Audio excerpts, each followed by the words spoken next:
Hey, it's Chris, the supply chain doctor. Over the years, I've interviewed some of the brightest minds and successful leaders in supply chain management. In May 2020, I sat down with supply chain leader Ken Ackerman to learn more about him and collect a little supply chain management history. After the interview, Ken told me about a similar interview he had with Dr. Jim Stock many years prior and the related work Dr. Stock did.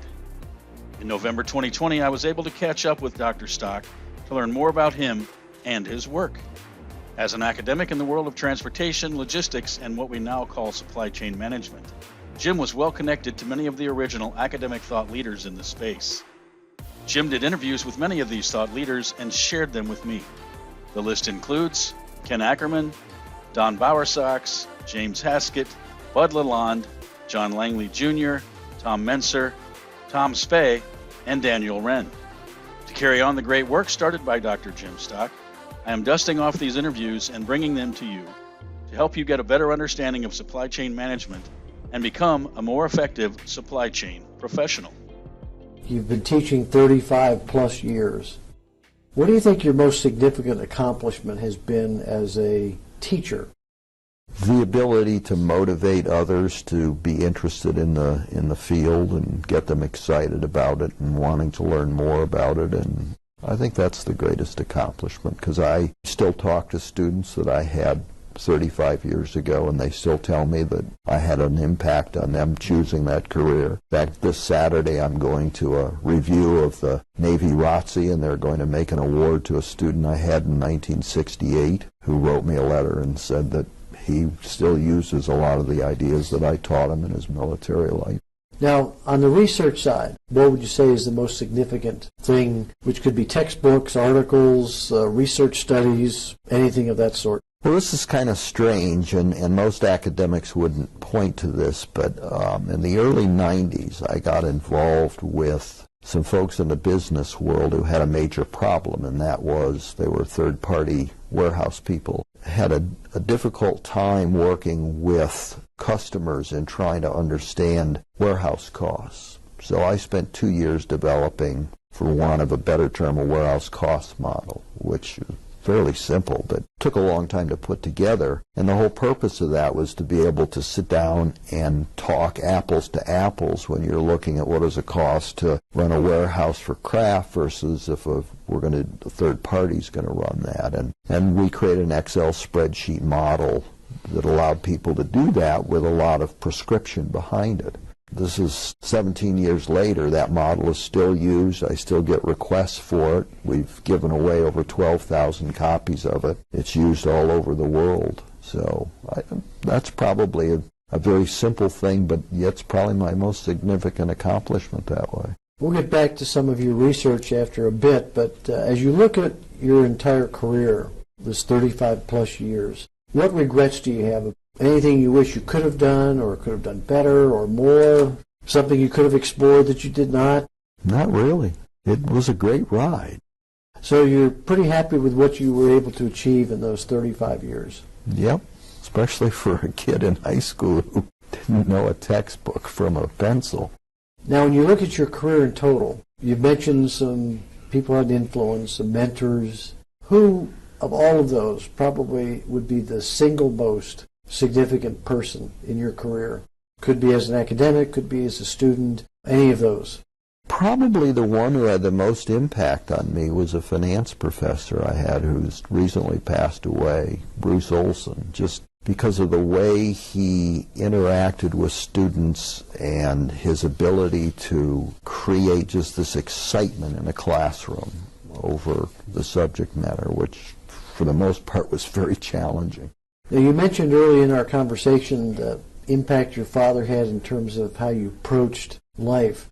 To what extent have you conducted your professional life, if you will, with a personal code of conduct or belief system? I think everybody's got their own personal code of conduct in the way they look at things. Mine has pretty much been to, again, based upon that experience as a child, was to always take the responsibility for your actions and make sure your actions were as good as they could possibly be. In terms of family issues, because family is always important in development of an individual, Tell us a bit about your background in terms of family. Children? I have 3 children. I have a son, Scott, who's 38, a son, Michael, who's 36, and a daughter, Betsy, who's 24. 4 grandchildren, all boys. So we're one short of our basketball team. Okay. We're hoping that'll come sometime. Are any involved in physical distribution, logistics, or supply chain management? They're not even close. Okay. My oldest son's an artist. My second son was a chef for quite a few years, and once he had children, he moved to a different career because he never saw the children. And my daughter's just about to graduate from Miami with a degree in sociology. So I don't have any of them close to the field I was in. What was your goal or goals as a parent in relationship to your children? To act out my life and behave in a way that would give them a model for their own behavior, and to give them guidance when they needed guidance, and to stay out of their way as much as I could and let them make decisions and suggest when I thought they were going awry, but to try not to be overbearing and make a final decision for them. Okay, if I could have the 3 of them here and ask them this question, how would you describe your dad, Tom Speh? What would they say? He's intense, he cares, he let us make mistakes, and he stayed out of most of our major decisions, and he's probably my best friend. Now, which of your 2 parents would you say you're most like? Your mother or father? My mother. And why is that? Oh, she was more warm, open, and engaging. My father was pretty quiet and stern and reserved. Although I think you're more of a morning person, so you obviously didn't get that trait from your mother. No, not at all. Do you think the manner in which you were raised as a child really structured how you work as an academic? Absolutely. Having a father who was demanding and could never understand how one could make a mistake has always driven me to not make those mistakes and to do the best job I could and to take responsibility for myself. The best thing that he did was impart to me the idea that you're responsible for your actions and no one else is, and whatever mistake you make is your own. That's been a very significant lesson and driver for me. Would you say you're a perfectionist? Yes. Do you tolerate less than perfection in others? I've learned to. Okay. Well, you mentioned earlier in questions you had one other sibling. Getting into your nuclear family, tell us about your first wife and then second. Well, my first wife and I parted company after 15 years. We kind of were different people after 15 years, so we went our separate ways. I remarried in 1981 to a wonderful woman named Michelle. Unfortunately, she passed away in 2000 from breast cancer, and then I married again in 2003 to Sarah. So we've been married 6 years this coming Sunday. If I remember correctly from the earlier response, you probably met your first wife then here at Miami University. No, actually I met her in Cleveland in high school, and so she followed you to Miami. Well, not followed me. She came to Miami. Okay. Well, maybe followed you.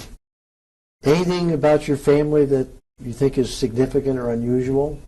I think what's unusual is that we all have such different interests. I mean, it's really incredible. I've got this son who's got a Master of Fine Arts and has his own art gallery and doesn't paint much anymore himself. And then I've got a son who was a chef, so 2 creative people, and then a daughter who's extremely creative and really focused on kids and animals, and that's what she wants to do in her career. She wants to do something that helps educate kids about the environment and about animals and that kind of thing. They're a lot different than I am, which I think is great. Do you think your one son got his culinary interest from you because you were a chef as well in the household? It probably had something to do with it. I mean, my oldest son's a wonderful cook as well, so I think both of them probably got that interest from me. Now let's shift gears away from your family for a moment and ask some unusual questions that will tell us a little bit about you. If you could live in any era of history other than the present time, which historical era would you like to have lived in and why?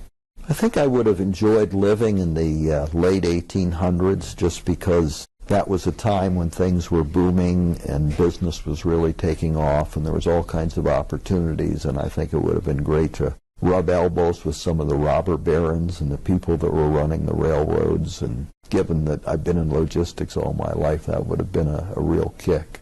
And if you could meet any past historical person, who would it be, and why would you want to meet them? Probably Nelson Mandela. I'd like to know how one keeps steadfast for 20-some years with one's principles, as he did for so many years. Now, if you could be anybody in history, who would you be? It's going to be really bad to say this, but it'd probably be some sports figure. Nothing wrong with that. Would that be in football or baseball? Yeah, I think, if I could be anybody, I would probably be Jim Brown, just because I think he's the greatest football player ever to have played. But unfortunately, played in an era when they didn't make a lot of money. No, but relatively speaking, he did okay. Yes, he did. Well, Tom, tell me, is there a little-known fact or factoid about you that would be especially intriguing that probably nobody knows? There's a lot of them, Jim. That you would reveal? That I would reveal? Yes. Yeah, most of the time I sing strange songs to my wife in the shower in the morning. Okay. I make them up. Do you have a good voice? No, singing? terrible. But she loves it because it's crazy. Ah. And it creates some, she's not a morning person, and it makes her mornings a little bit more lively. Okay. Now, you mentioned the warehousing cost model. Yes. If we look at both family and professional life, what would you say is the accomplishment you're most proud of? Both of my sons have written me letters telling me I was their best friend. And those were spontaneous, unexpected. Totally unexpected. Now, all of us, I think, as we get older, look back and say, there's probably something I would do different.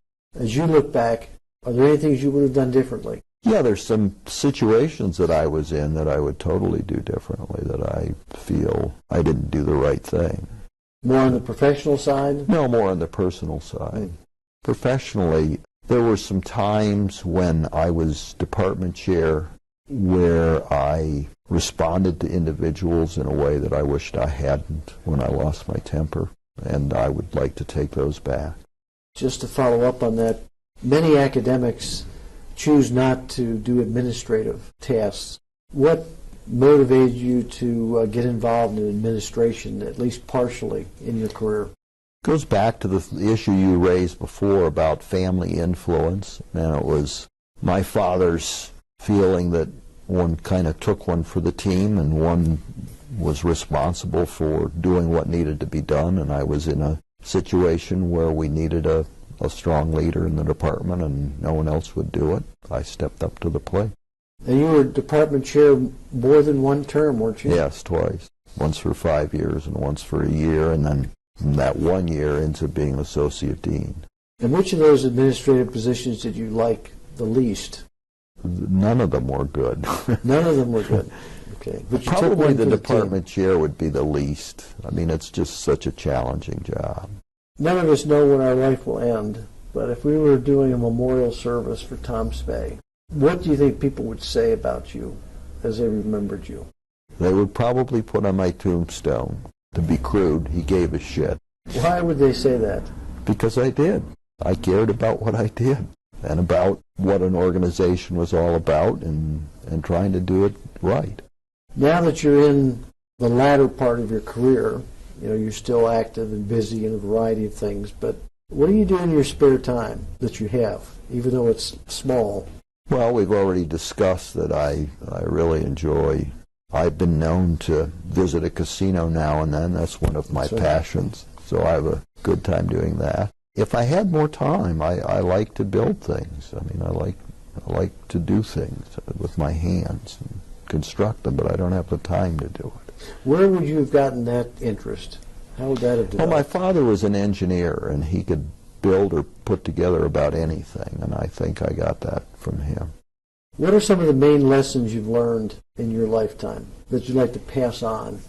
There's a lot of them. To start off with, never miss an opportunity to tell someone you care about them, because you never know when they're not going to be there.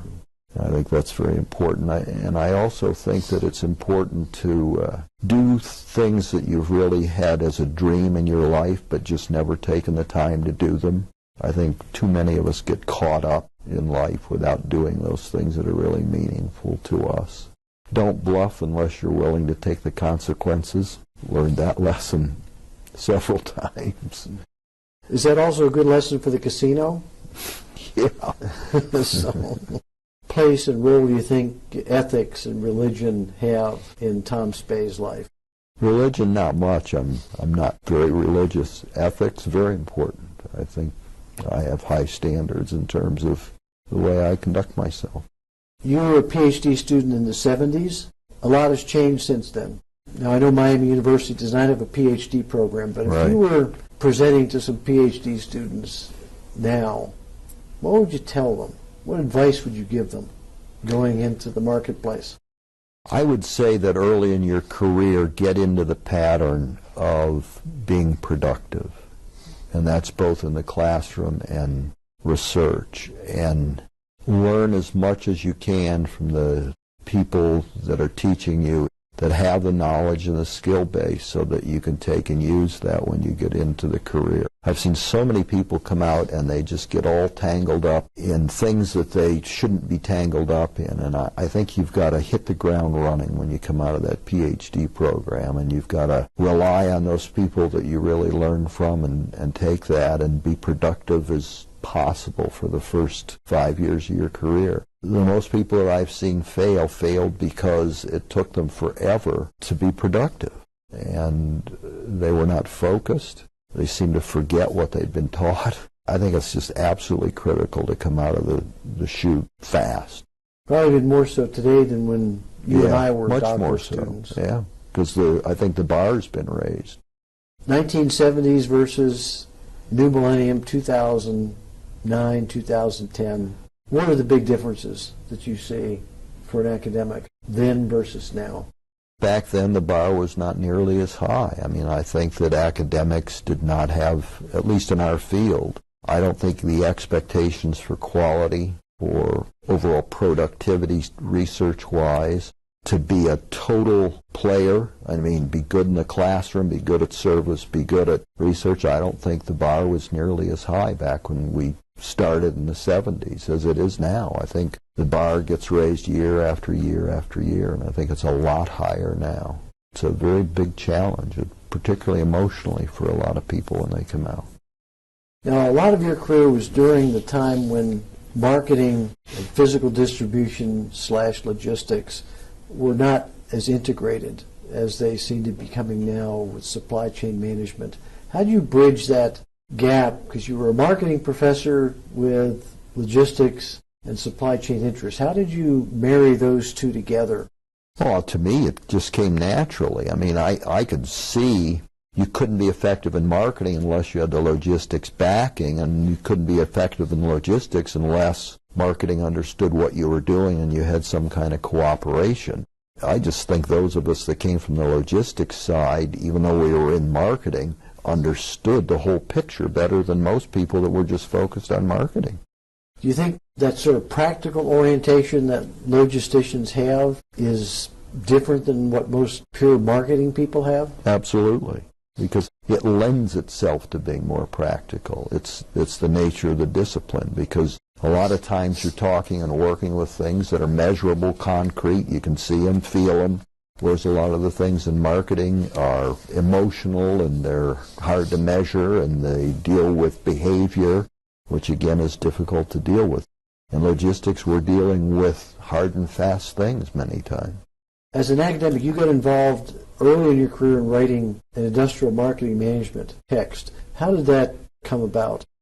Back then, we had a 3 or 4 course requirement, and so I would teach 1 or 2 sections of logistics, and then I was asked for what else I wanted to teach. And at that time, I thought this area of industrial marketing was taught poorly and was boring.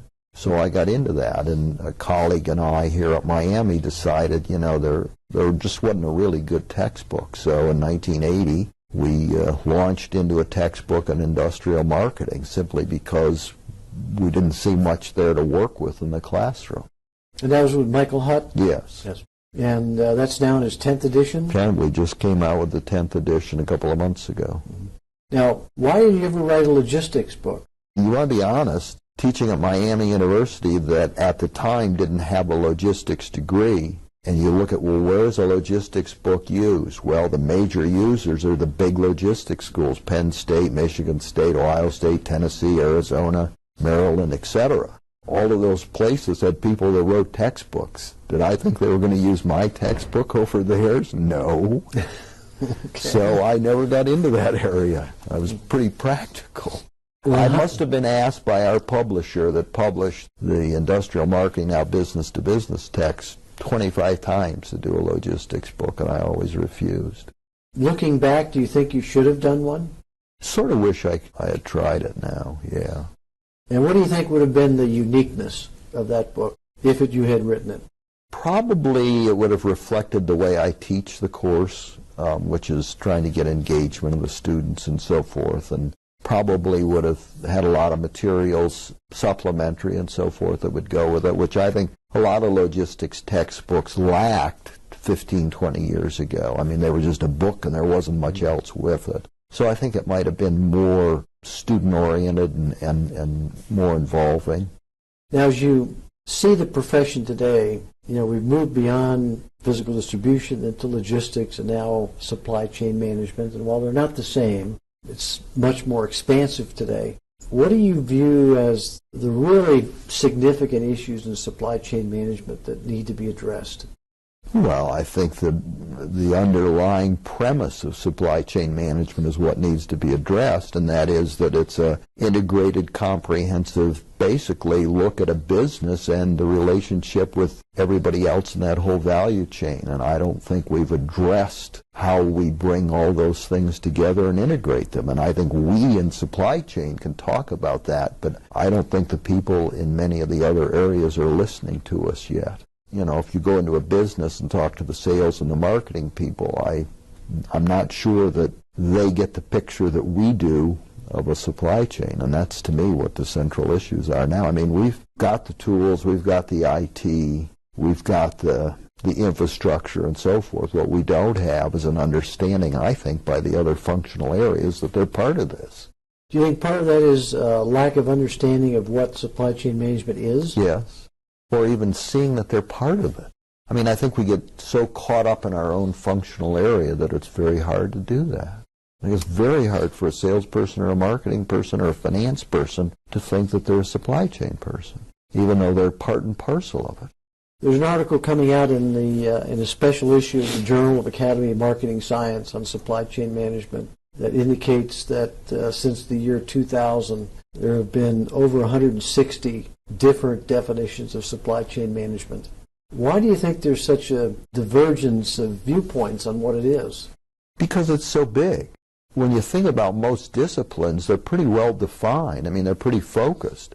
We know what finance is about. We pretty much know what marketing is about. We know what accounting is about. We know what logistics is.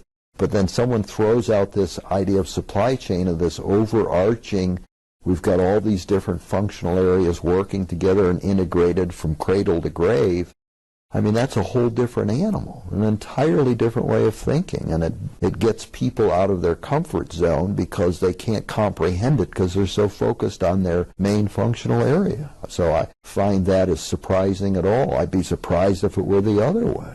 I look on this whole area as evolution. I mean, we want to have some answer to supply chain tomorrow. Well, I'm sorry, this is an evolution, and it may not be for 30 years that we get an answer to it. But that's okay. We're working toward it. Do you think it'll still be supply chain management, or will it be something else? There may be some other term for it, but I think the underlying idea of it will be there. As you know, we've seen many other terms used, value chain and so forth. I don't know if the term's important, but I think the concept is still there.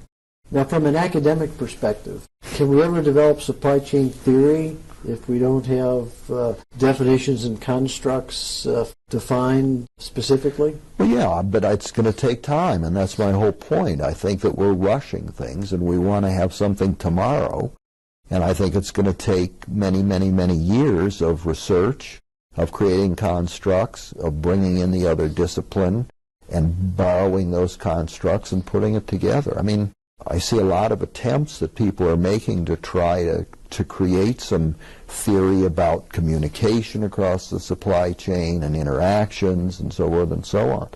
So I just believe it's an evolutionary thing, and we're back, it's like the wheel versus the truck today. We're still way back just looking at the wheel. In your opinion, what would be the first steps that academics should take in terms of developing the supply chain management field? I think the best thing that we could do is to try to open up the discussion with the other disciplines that are involved in the supply chain. And I don't think we've been very successful at doing that. And plus, I don't think we've tried very hard. I look at my marketing colleagues, and they're few and far between who really buy into this supply chain idea. That's where we ought to begin this. What would be the venue to do that? You and I have both seen over the years that marketing, just looking at marketing and logistics, have separated. We have our own conferences, both academic and practitioner conferences.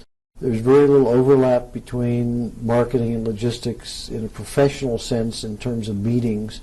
How would those differences be overcome? In my opinion, the way you begin that is that I think you go and you start with the companies that have figured it out or starting to figure it out. I mean, I can think of several firms where indeed people are working on teams in the company. And I mean, you've got a financial person, you've got a salesperson, a marketing person, and a supply chain. I think we could learn an awful lot from our brethren who are in the practice of business. And I think we're ignoring that as a way to get this jump started, because I think that the business world is quite a bit ahead of us in terms of getting some of that integration.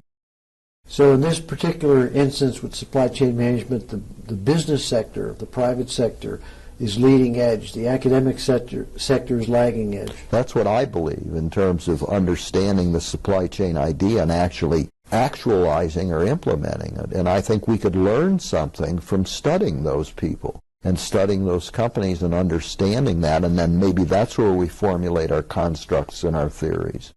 Do you think logistics people who seem to have more of an interest in supply chain management develop that because of their practical orientation more so than perhaps other disciplines who are more theoretical and not applied? Yeah, I do. I think that's absolutely correct. I mean, I think our discipline in logistics is simply one of things that you can measure a little easier, the things that are more tangible. And I think that that drives us to be different. When you can get your hands around something and you can quantify it and see it a little bit, I think it's a lot different. So I think we have an advantage in that way. Now, you've published a lot of articles and monographs and your textbook over 10 editions now in your career. If you could write an article which everyone in the profession would read, what would you include in that? Well, my focus would simply be how do you create and maintain and foster these relationships that we need in the supply chain to truly have the supply chain work as it ought to, as we prescribe in our textbooks and articles and so forth. What we really need is to bring in some of the behavioral concepts that the marketers have studied for so long and apply those to these relationships to make that work. And that would be my thrill, is to be able to stand up and say, hey, we were doing things that got that going and made it happen. Now, both you and I travel extensively internationally. Do you see any differences in your international travels in the approach to supply chain management and logistics that are significant? Not really, because I think that when you travel, you're finding anymore that you go to Germany and you're going to find a German company, but they're also operating in China and in the U.S. and South America, and you go to South America and you see these companies. You go to China and the same thing. I work with a Chinese company that has 6 offices in the United States. So, I mean, I don't think there's a huge difference because most companies now have become globalized. The Supply Chain Doctor interviews thought leaders and visionaries who have had an impact on the field of supply chain management, shares professional development concepts for practitioners, and investigates current and future trends in the industry. Interested in sponsoring this show to help you get your message out? Send a note to chris@thescdr.com. We can also help with world-class supply chain education and workshops for you and your team. Thanks for listening.